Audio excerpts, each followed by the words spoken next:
Spotify has over 500 million listeners, which is like a lot. So if I had to guess, at least one of them was like, oh boy, I'd sure love to hear the Pokemon theme song on this streaming service. So this innocent, young lad named Alexmo went onto Spotify to see if he could listen to the Pokemon theme song on this streaming service. And then this lad realized that Spotify actually has quite a bit of Pokemon anime music. Quite a bit of very bizarrely laid out random assortments of Pokemon music. It's almost a random assortment of songs from the 4Kids era and the TPCI era in these weird packages, and you just gotta see it. So I'm gonna spend this video explaining every bit of music posted on the Pokemon Spotify page, and let's just see where this rabbit hole takes us. Put on your seatbelt and let's get started. Pokemon To Be a Master music from the hit TV series is the streaming equivalent of the 1999 CD and cassette titled Pokemon To Be a Master. The original CD included songs from the 4Kids dub of the original series of the anime, as well as Pikachu's jukebox songs and even some original songs. This album was distributed by a label known as Koch Records, which now no longer exists. However, Spotify credits this album under only Pokemon. Spotify interestingly updates the album art and completely changes the formatting of the name in every possible way. Pokemon the Movie was released on May 9th, 2000 by Pokemon and Koch Records. It's the instrumental soundtrack from the first movie, and that's about it. On Spotify, this one actually credits Koch, and the next handful of releases also do. Pokemon To Be a Master Spanish version of the #1 kids audio album of 1999 is a very long title and perfectly describes the album, so I don't have much to add. It was released almost exactly a year after the original and is now in Spanish. Woo.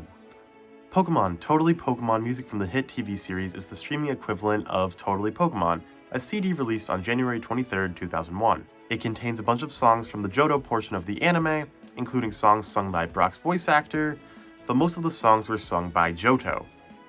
Wait, what? How does a Pokemon region sing? I've never seen this group get talked about before, so I did some digging, and there was actually a 6-piece band called Johto, consisting of Jolon Bookvor, Jamie Lee Gray, PJ LaQuerica, Shauna McCoy, Sharif McQueen, and Elan Rivera. I probably butchered some of those names, this is my first time reading them. But seriously, I've never seen them credited before, so it's a really interesting piece of history, and they deserve the credit. They were formed solely for music for the Johto portion of the anime, and to sing songs such as Pokemon Johto. I've literally never heard of this group's existence, so I think that's actually pretty cool. Anyway, this album got a beefier name and ended up on Spotify just like To Be a Master. Pokemon 3, the ultimate soundtrack, is similarly a CD from 2001 that eventually ended up on Spotify. It has a lot of the same songs as the previous album and a few added songs from Movie 3. So like, if you really want to listen to Two Perfect Girls, there are 2 albums with it on Spotify. Pokemon X, 10 Years of Pokemon, is an album released on the 10th anniversary of the Pokemon games, and it features a ton of Pokemon English openings. This one was released in 2007, over half a decade after the previous album we just looked at.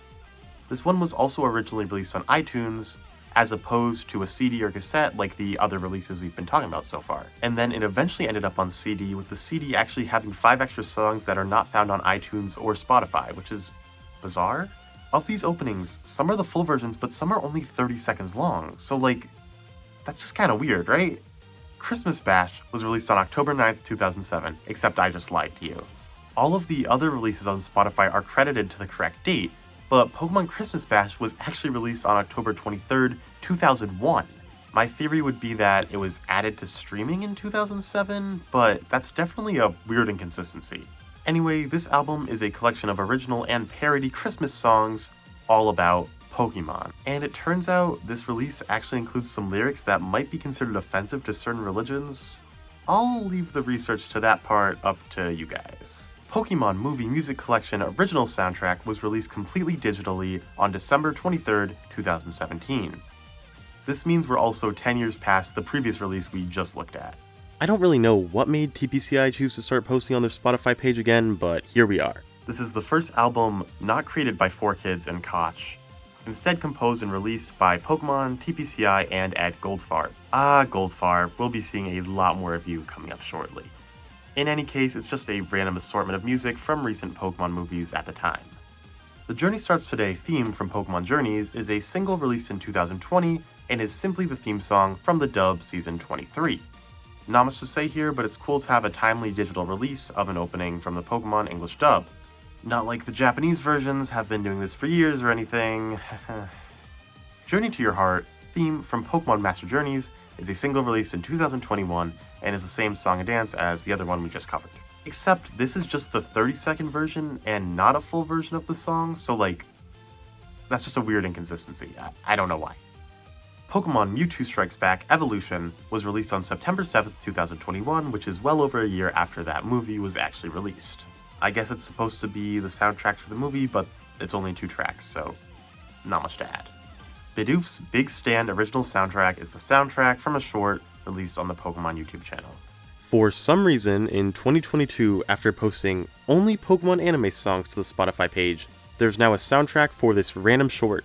I mean, cool, I guess. Media preservation and stuff? Cool? With You brings us back to Pokemon Journey's theme song singles.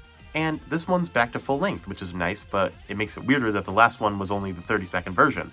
It also has completely different formatting in its name than the other two. This one's just the title of the song, whereas the last 2 singles specified that they were themes from Pokemon Journeys. I don't know how there's so much inconsistency on this Spotify page. Yay for inconsistency! Gotta Catch 'Em All is the final Journeys theme song single, and it is the 5th time this song has been released on Spotify. Pokemon World Championships is the most recent release on the Pokemon Spotify. It's also the second to not be related to the Pokemon anime, so Bidoof's not alone anymore. It includes some tracks made for and played during the Pokemon 2023 World Championships, and some of these songs are actually pretty cool, so go check them out. That's a wrap, or is it? There are plenty of 4Kids and TPCI albums and other physical releases that never got added to the Spotify page, so I have no idea why these specific ones were chosen. I guess for licensing? There are even some tracks released on Spotify but under different artist names, such as the Secrets of the Jungle English soundtrack. It's on Spotify but not attached to the Pokemon Spotify page at all. Anyway, this was a really interesting journey into the preservation of some obscure and fun Pokemon anime tunes. I wish we had more in-depth credits on who wrote these songs, because we only get like Pokemon or Koch. Like, who wrote Pokemon Christmas Bash? I'm honestly interested. Let me know in the comments what your favorite Pokemon anime song is from the ones we just covered. And subscribe if you want more interesting videos like this. I love delving into bizarre Pokemon related rabbit holes. Peace out.